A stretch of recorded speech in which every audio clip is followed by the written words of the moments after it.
salud, turismo, cultura, deporte, educación. Eso y más es lo que somos. ¿Y quiénes somos? ¡Ya oíste! El programa del Instituto de Seguridad y Servicios Sociales de los Trabajadores del Estado.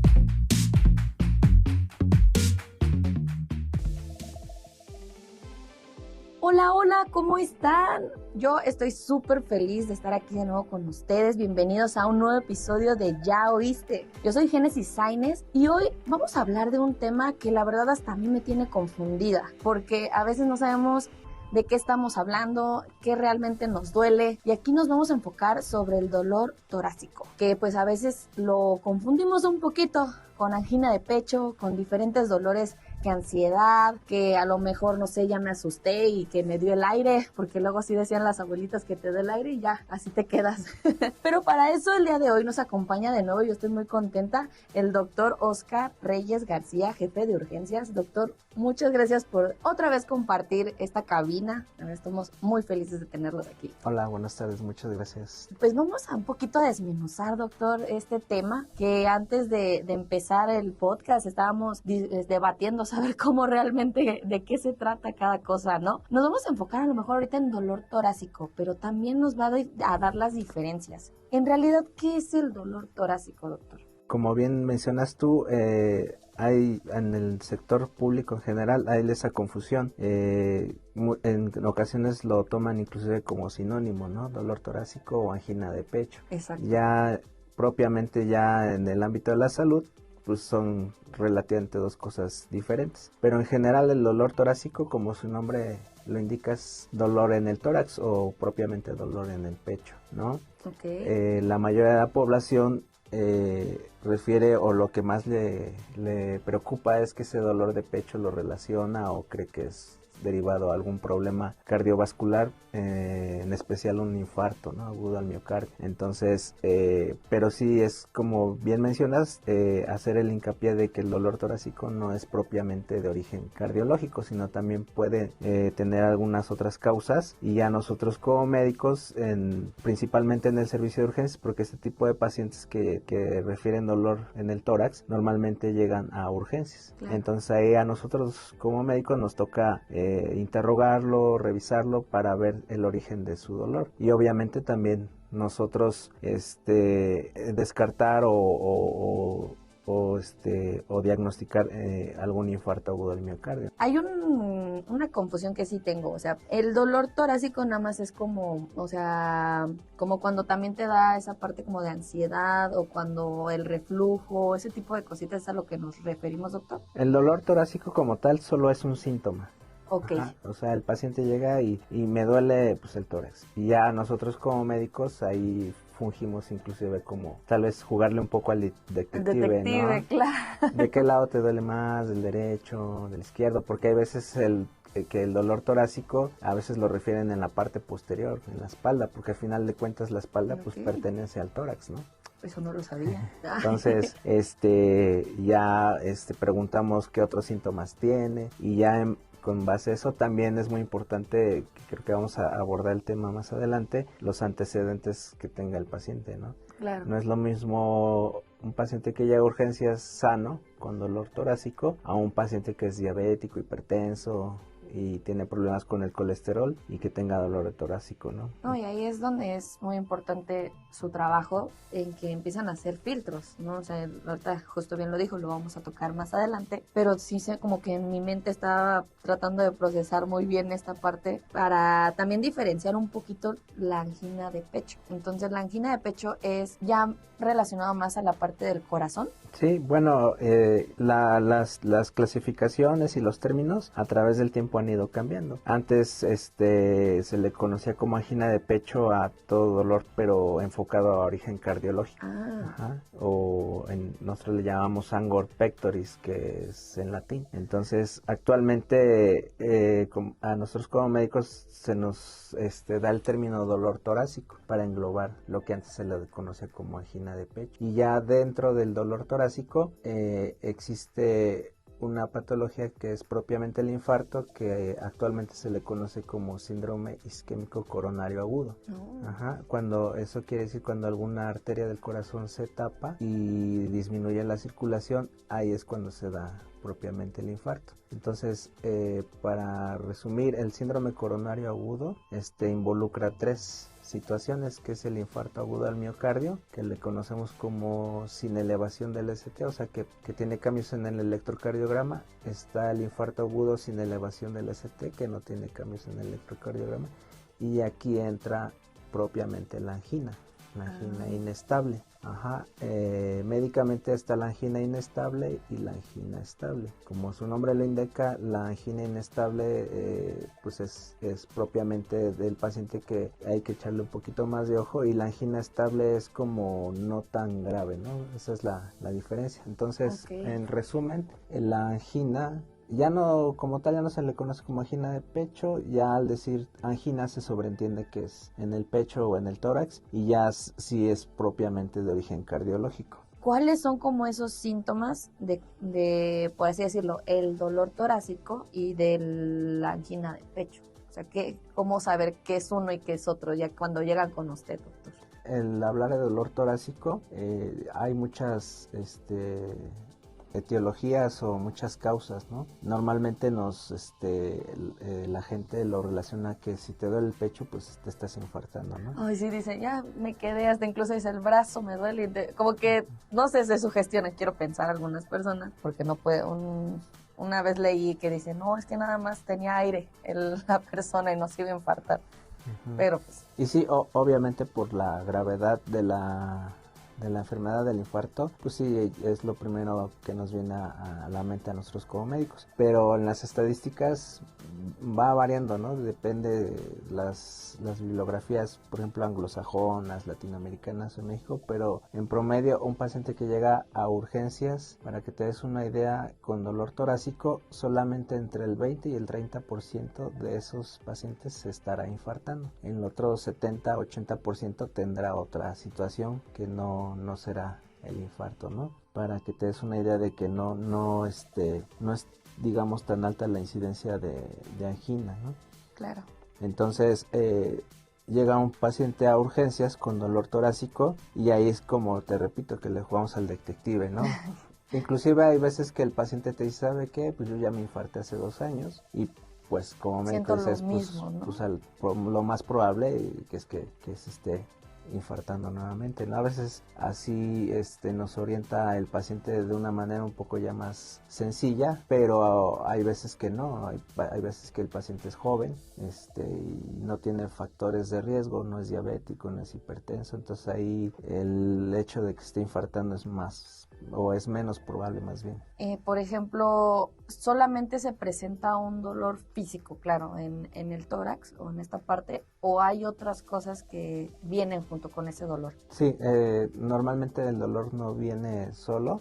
Por ejemplo, ahorita enfocándonos a lo que es el síndrome isquémico coronario agudo o infarto, ese tipo de, inclusive a veces el paciente no refiere como tal dolor, lo refiere como un malestar o un disconfort. Haz de cuenta que nosotros le preguntamos al paciente, oye, ¿cómo es tu dolor en el pecho? Y muchas veces te dicen, no, es que no me duele, simplemente siento como si me estuvieran oprimiendo.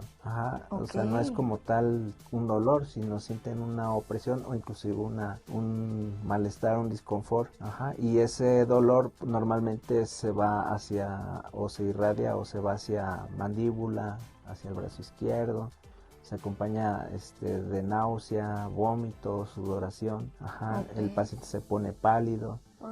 Entonces, ya cuando el paciente nos va dando más de sus síntomas, nosotros vamos sospechando más de un infarto. Por ejemplo, dolor o malestar en el pecho, que se irradia hacia el brazo, a la mandíbula, que el paciente está con ansiedad, que está sudoroso, que tiene náusea, pues ahí sí de entrada hay que descartar que no sea un infarto, ¿no? De primera instancia. Claro.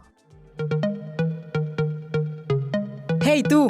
No te muevas, esto aún no termina. Y si te perdiste algún programa, puedes escucharlo en tu streaming favorito. Estamos como Ya Oíste.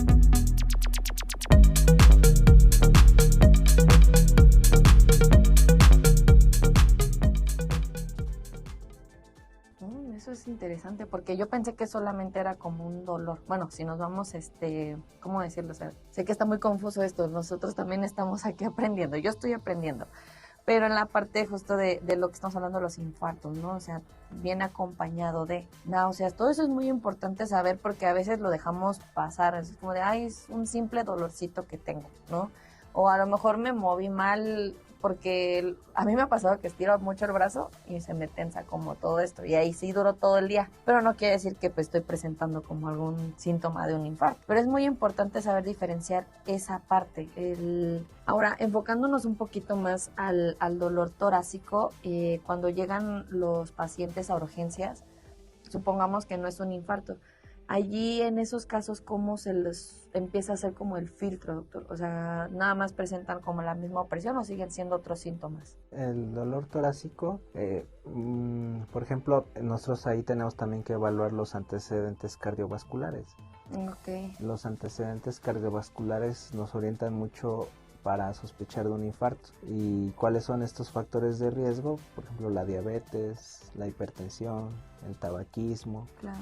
La obesidad, el sedentarismo, la edad. Entonces, un paciente entre más factores de estos que te estoy mencionando presente, pues más riesgo tiene de tener un infarto. O como te mencioné, si ya tuvo un infarto previo, pues la probabilidad de que se esté infartando es alta. Entonces, si es un paciente que no tiene tantos factores de riesgo cardiovascular, como que ya no lo sospechas, ¿no? Y casi, me atrevo a decir, casi a todos los pacientes que llegan con dolor torácico, casi a todos se les hace un electrocardiograma para descartar que no sea un infarto, ¿no? Porque la mayoría de los infartos se diagnostican con electrocardiograma. La gran mayoría, porque hay un grupo de pacientes que afortunadamente son menos, que pueden tener un electrocardiograma normal y estar infartándose. Estaba leyendo que es más probable en personas de edad avanzada que de 60 años en adelante, pero también quiero pensar que se presenta a menor edad. ¿O cuál es como un promedio que a usted le ha tocado atender? Sí, lo más común o lo más que vemos nosotros son pacientes mayores. Bueno, mayores entre comillas, porque ya ya un paciente, por ejemplo, masculino de mayor de 45 años, ya, si digamos, no está tan grande, ¿no? Entonces ya... Híjole, ya, mi papá ya entró en ese. Entonces ya, porque también la mayoría de la gente cree que nada más es exclusivo de adultos mayores. Claro. Digo, sí es más frecuente, obviamente, en ellos, pero no es exclusivo de ellos. Entonces, y afortunadamente sí se llega a dar en pacientes jóvenes, pero afortunadamente son pocos, ¿no? Y aquí hay que hacer un paréntesis que, sobre todo actualmente en pacientes, por ejemplo, que consumen cocaína o anfetaminas o drogas similares, pueden presentar un infarto agudo al miocardio, que es diferente el mecanismo por el cual se ocasiona, ¿no? Claro. El infarto clásico se tapa una arteria con un trombo o un coágulo, y lo que hacen los pacientes que consumen este tipo de drogas como cocaína, anfetaminas, hacen un espasmo en las arterias del corazón, o sea, se cierra el calibre de la arteria y eso disminuye el flujo. Entonces, en un paciente que nos llega a urgencias, que tal vez, no sé, me viene a la mente unos 22, 23 años, pero que consumió cocaína, cantidades altas, y ya con dolor torácico, pues sí hay que descartar que no tenga un infarto. Es importante mencionar que un factor de riesgo que me ha tocado ver en pacientes jóvenes es pacientes relativamente jóvenes que no tienen ni diabetes ni hipertensión, pero fuman mucho, que tienen tabaquismo. Ellos también se pueden llegar a infartar. El tabaquismo es un factor de riesgo que puede ser el único en algunos pacientes, y con solo eso es suficiente para que se infarten. A lo mejor no es tan grande, pero si su tabaquismo sí es intenso. Hay personas que fuman hasta 20, 30 cigarros al día. Y también otro que también es de importante es la obesidad. Claro. Pues hay pacientes que tienen obesidad y aparte fuman, entonces aunque ahí sí no importa la edad, ¿no? Si fuman mucho y están con obesidad, pues pueden infartarse, aunque no sean tan grandes. Es que sí dicen que no, eso solo le pasa a la gente adulta o a los grandes. A mí no me va a pasar, pero ojo, porque aquí es donde entramos en justo toda esa parte del cuidado, de pues saber que también estás alimentándote. Ahí podría entrar en un factor de riesgo el estrés. Como tal, existe la controversia porque no se ha demostrado a ciencia cierta que sea un factor tan influyente. Sin embargo, sí se le considera, no de los más potentes como la diabetes, la hipertensión, pero sí se relaciona en menor grado, pero sí.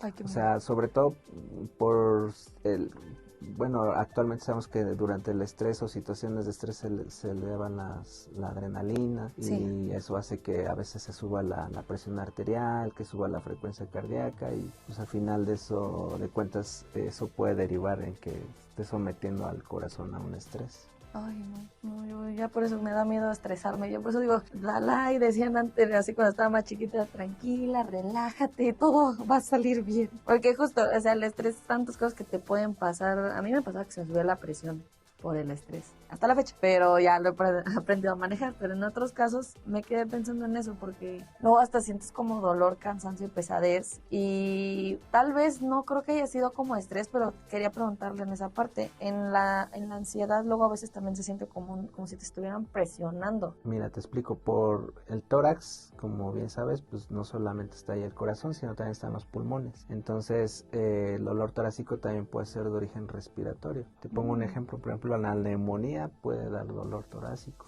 Hay otra enfermedad que también es grave y puede presentarse con dolor torácico. No sé si hayas escuchado la tromboembolia pulmonar. Ah, sí. Ajá, eso consiste en que un coágulo tapa una vena del pulmón y el pulmón se infarta. Eso también puede causar dolor en el tórax. Las pericarditis, que la pericarditis es una inflamación de una capa que envuelve al corazón. Eso cuando se inflama causa dolor y también digamos que es de origen cardiológico, pero no es un infarto. Hay otro cuadro grave que se llama, lo englobamos en los síndromes aórticos porque hay una arteria muy gruesa que se llama la aorta. Ah, sí. Que está dentro del tórax, entonces cuando se desgarra esa aorta, cuando tiene algo que se llama un aneurisma, también causa dolor en el tórax. Inclusive una gastritis, una enfermedad acidopéptica, te puede dar dolor en el tórax porque el esófago pasa dentro del tórax. Ya que hayas descartado todas esas situaciones, pasamos a las que llamamos psicógenas o de origen psicológico. Okay. Y como bien tú dices, la ansiedad muchas veces puede dar dolor en el tórax, pero es como que ya hayas descartado, nosotros como médicos ya hayamos descartado todo lo demás, porque al final de cuentas una crisis de ansiedad que cursa con dolor torácico no es tan grave como las demás que te mencioné. Claro. Pero sí, una crisis de ansiedad puede cursar con dolor torácico o inclusive puede ser de origen muscular. Hay algo que se llama costocondritis, que es un dolor en los cartílagos del tórax y causa dolor. Eso no lo conocía. Sí, de hecho hay un síndrome muy raro que se llama síndrome Tietz, que también es muy raro y no sabemos bien el origen, pero es más común en mujeres jóvenes y con ansiedad. No, ya no hay que poner. Entonces...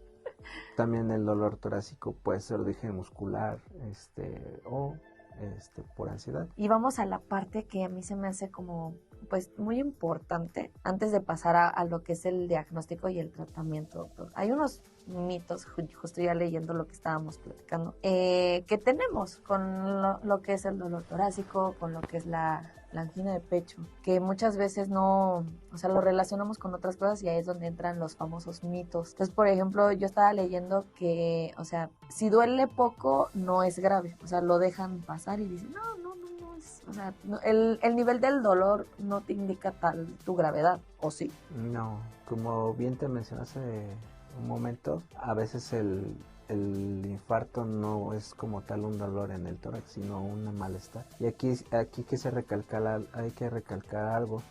Hay un grupo de pacientes que se está infartando que no da los síntomas típicos. Hay algo que nosotros llamamos equivalente anginoso. Hay veces que el paciente nada más presenta sudoración excesiva, palidez, y a veces le duele o siente adormecimiento en el brazo. Como tal no le duele el tórax, ni el pecho, ni tiene molestias. Eso nosotros le llamamos equivalente anginoso y obviamente aparte si le agregas que este paciente tiene factores de riesgo cardiovascular que ya mencionamos, pues sí tienes que descartarlo. También otro grupo de pacientes que no da los síntomas clásicos es el diabético. Porque serio? el diabético por su propia enfermedad se altera la sensibilidad y a veces ellos te refieren el dolor de un infarto muy común en el epigastro, que es la boca del estómago. Entonces ahí sí hay que tener mucho cuidado porque muchas veces como le duele la boca del estómago, pues dicen, pues me comí algo y me cayó mal, ¿no? Una Pero salsita bien picosa. yo siempre he dicho, más vale pecar de que vayan al hospital, porque también me ha tocado que hay pacientes que como bien dices, traen su dolor, como no es muy fuerte, está la molestia, y dicen, pues a lo mejor me lastimé cargando algo. Exacto. Y dejan pasar horas o inclusive días, y ya cuando van al hospital porque el dolor ya aumentó o está ahí, y cuando llegan al hospital pues vemos que sí, efectivamente se infartaron, pero a veces ya llegan con 2 o 3 días. Yo sí soy de la idea que a veces, aunque no parezca muy grave, porque como bien dices, no está relacionado la intensidad del dolor con que sea algo grave, ¿no? Entonces la sugerencia es que sí, mejor sean evaluados con un médico de primer contacto, y si él decide si él ve alguna situación, pues ya lo enviará al servicio de urgencia. Y si no, si él considera que es muscular y no de origen cardíaco, pues él mismo le dará el tratamiento y lo manda a casa. Y ya te quitas la duda y la espinita y descansas tranquilo. ¿Si es o no es hereditario? Sí se ha estudiado que hay factores genéticos. Sí, un ejemplo, si hay un paciente que su abuelo y su papá fallecieron por un infarto, sí tiene el riesgo. Y aquí es muy importante recalcar que no porque tenga el riesgo ya se va a infartar, Exacto. ¿no? O sea, si él tiene los cuidados, por ejemplo, que no fume, que no suba de peso, que hace ejercicio, pues tendrá el factor genético, pero si se cuida, no puede que no se infarte, ¿no? O sea, sí es un factor, pero no, afortunadamente no es tan relevante, ¿no? Ok, importante saberlo, porque sí, a veces nos quedamos con eso de que no, es que a mi papá y a mi abuelito le pasó y luego sigo yo y nos paniqueamos y no queremos sí, por ejemplo, eso. como te menciono, si al abuelo, no sé, el abuelo paterno y aparte el materno fallecen por un infarto y el paciente pues desarrolla diabetes, es hipertenso, pues no se cuida, sube de peso, tiene colesterol alto, pues si le añades aparte el factor genético, pues ahí sí es como otro la factor cerecita. mayor, ¿no? Ay, no, qué complicado. Por eso siempre hay que tener mucho amor, principalmente por nosotros, para cuidar nuestra salud, nuestro cuerpo, porque si de por sí los factores genéticos son cosas que no podemos controlar, no los controlamos, pero que sí controlamos es eso, nuestra alimentación, hacer ejercicio, no fumar, no tomar, nada de drogas. Por eso eso es lo que está en nuestras manitas. Y doctor, pues pasando un poquito ya más a la parte que, ok, ya sabemos que tengo esto, ¿cómo es el tratamiento que manejan para estas personas? Bueno, de entrada, como te mencioné, casi a todas las personas que llegan con dolor torácico urgencias se les hace un electrocardiograma.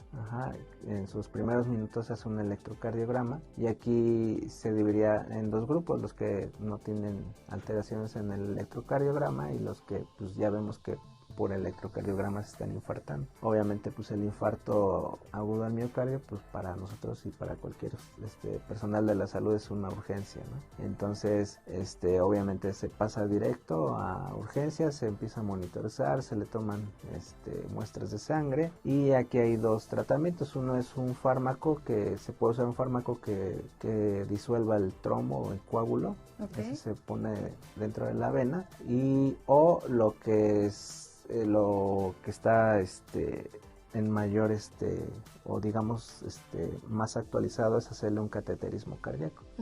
Si el hospital al que llega el paciente, porque no todos los hospitales tienen sala de hemodinamia o de cateterismo, se les coloca este fármaco que te digo. Y okay. si está disponible la sala de cateterismo o de hemodinamia, pasan directamente a esta sala donde un subespecialista, un cardiólogo hemodinamista, digamos, para que se dé a entender, destapa la arteria, mete un catéter ya sea por la pierna o por el brazo y por medio de una pantalla de fluoroscopio va viendo las arterias y ahí logra visualizar cuál es la arteria afectada. Con este catéter, como te digo, la quita el trombo o la destapa. Okay. Entonces el tratamiento de elección actualmente. Y para la parte de alimentación, ¿se cambia? O sea, tiene que ser su dieta diferente. Sí, bueno, ya cuando el paciente se va a casa, ya después de que se resuelva la urgencia, pues hay que ver dieta, ejercicio. Si es diabético, pues obviamente tiene que llevar un tratamiento para la diabetes. Si es hipertenso, tiene que llevar un tratamiento para la hipertensión. Si el paciente tiene problemas con sus grasas como el colesterol, triglicéridos, hay veces que también hay que darles medicamento, pero sí tiene que modificar muchas cuestiones después de que ya un paciente se haya infartado. Y pues miren, casi estamos terminando este podcast. Yo estoy bien picada en este tema porque de verdad que yo creo que todos los que nos están escuchando al principio se quedan como de ¿qué rayos están hablando? Pero si ustedes tienen alguna duda, siempre les decimos que nos compartan sus dudas, escríbanos, díganos en las redes del ISSSTE, estamos para escucharlos. Pero antes de terminar, doctor, una manera de prevenir todo esto, o sea, ¿qué está en nuestras manos antes de llegar a esto? A las urgencias, ahora sí que al último recurso. Bueno, como ya bien mencionamos durante el tema, pues la dieta, ¿no? Empezar por la dieta, una dieta relativamente lo más sana que se pueda, baja en grasas, baja en carbohidratos y acompañada siempre de ejercicio, ¿no?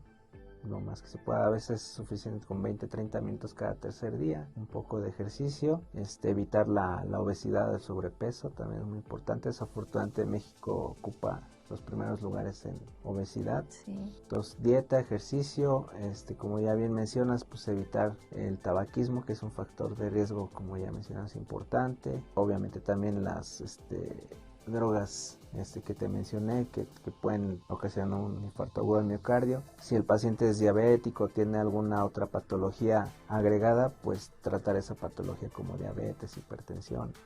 Y pues también tratar de llevar una vida con poco estrés. Híjoles, estamos complicados en la Ciudad de México, pero yo sé que no es imposible. Una actividad, ¿no, doctor? Como algo. Una actividad recreativa. Eso siempre ayuda. Que salir a caminar, que a lo mejor andar en bicicleta. Sí, hay un tipo de pacientes que es un poquito más complejo controlar su ansiedad y tienen crisis repetitivas de ansiedad, entonces ahí también se les recomienda pues buscar tratamiento ya especializado con psiquiatría para que él determine si el paciente requiere fármacos o no. Eso es muy importante. Porque hay ansiedades que no solamente es con actitud, sino hay unos que requieren un poco de fármaco por un tiempo. Exacto. Y entonces también, si es eso, que actúa con el especialista. Igual el paciente que tiene diabetes, hipertensión, a veces lo ve el especialista, el internista, o si ya es paciente mayor, el geriatra. Es que me encanta esa parte en que no solamente estamos, o sea, sí es un cuidado también físico, pero también es mental. Y me encantó esa parte de hay veces que ya no está en nuestras manos, o por más que de actitud le demos, ya es necesario buscar otras alternativas, otro tipo de ayuda. Y siempre es bueno pedir ayuda. Sí. Y muy importante, si como mencioné, más vale que si alguien tiene un dolor torácico, muchas veces no hay que minimizarlo, ¿no? Y más vale que vaya con su médico familiar o vaya a urgencias, y ya más vale que se descarte alguna situación de emergencias, porque a veces no es, como bien mencionamos, a veces no tiene relación la intensidad del dolor con la patología que puede tener el paciente, ¿no? Y yo siempre les digo a los pacientes que van a urgencias, cuando dicen, pues que salió el electro normal, no hubiera venido, ¿no? Pero sí. Si no lo hubiéramos tomado el electro, pues no lo hubiésemos sabido, ¿no? Exacto. Entonces, más vale ya que se vaya más tranquilo a casa, que deje pasar días, y como te expliqué, que algunos llegan ya complicados, ¿no? Claro. Y desafortunadamente hay gente que sí he escuchado que fallece en casa, ¿no? Por aguantarse ese tipo de dolores. Al hacer algún esfuerzo tienen algo que se llama muerte súbita y fallecen en su domicilio, en su trabajo, precisamente por no haber acudido a tiempo al médico, ¿no? Exacto, no, es que a veces no nos cuesta nada, a lo mejor sí dices, pues, ¿para qué fui? ¿No? Hoy lo acaba de mencionar, pero esos minutos te salvaron a lo mejor la vida. Entonces hay que verlo siempre de esa manera, prevenir, tener cuidado y nunca, cuando se trate de salud, pensar que es una pérdida de tiempo. Al contrario, es por tu salud, es por tu bien. Hoy aprendimos algo muy curioso, muy importante. Me encantó el tema porque ya, ahora sí que voy a ser experta en angina de pecho y dolor torácico. No, ese es el punto de estos podcasts. Y le agradecemos, doctor, por su tiempo, por el apoyo, por brindarnos esta información. Gracias que le gustó el podcast pasado porque el día de hoy está aquí y que nos siga visitando en más. Bueno, muchas gracias a ustedes. Pues muchas gracias a todos a ustedes que también nos estén escuchando del otro lado de ya sea una plataforma, de la radio donde ustedes se encuentren. Saben que aquí tenemos este programa, este espacio para compartirles, para que ustedes prevengan, para que se informen. Y no se olviden pues de compartirlo, de seguirnos. Y si te gustó, deja tu like. Yo muy feliz me voy, soy Génesis Sainz y nos escuchamos en un próximo episodio de Ya Oíste. Cuídense mucho, hasta luego.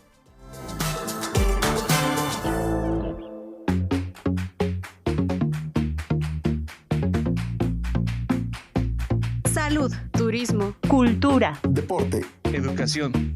eso y más Es lo que somos. ¿Y quiénes somos? ya oíste.